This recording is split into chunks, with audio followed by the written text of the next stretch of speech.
Hello everyone and welcome to the channel. I'm Emmanuel, I'm an Airbus pilot, and I'm just about to start our taxi over here at Miami Airport.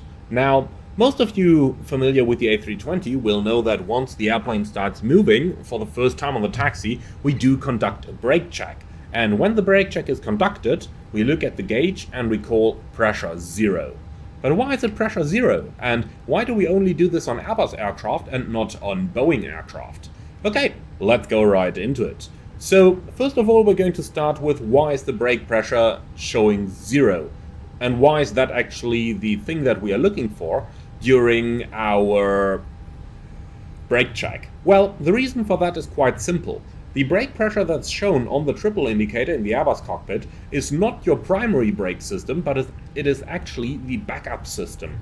And the backup system is not meant to be controlling your brakes during your normal taxi operation.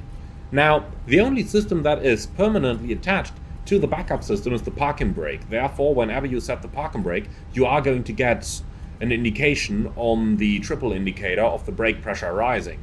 The primary wheel brakes, however, are fed through the primary braking system, and that one is checked by simply checking for the airplane responding to your brake input.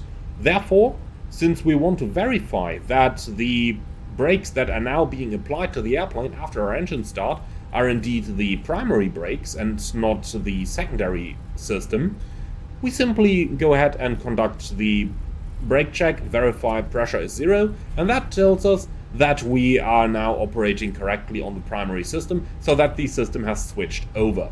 Again, the purpose of the brakes or of the brake check is not to check that the brakes of the airplane are actually working, even though that is a very nice byproduct of conducting the check in first place.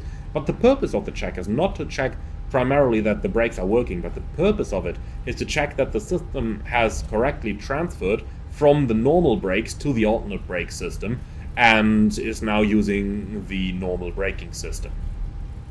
So, why do we do it only on Airbus aircraft then and not on Boeing aircraft? Well, the reason for that is rather simple. In Boeing aircraft, there is usually just one brake system. And if that one fails, you get a warning, and that's it. So you don't need to check any transition of any system. And that is the real reason why you do it on Airbus, but not on Boeings. So, I do hope that you enjoyed this little excursion into the world of the Airbus brake system. I hope that this shed a little bit of light into a question that I get asked every now and then. And with that, I'd like to say thank you very much for watching, hope that you learned something. And as always, if you're up for more, don't forget to like, comment and subscribe. And finally, if you really love what I'm doing, I would appreciate a small donation through the Buy Me Coffee link in the video description below. Thank you for watching and see you all again on the next one.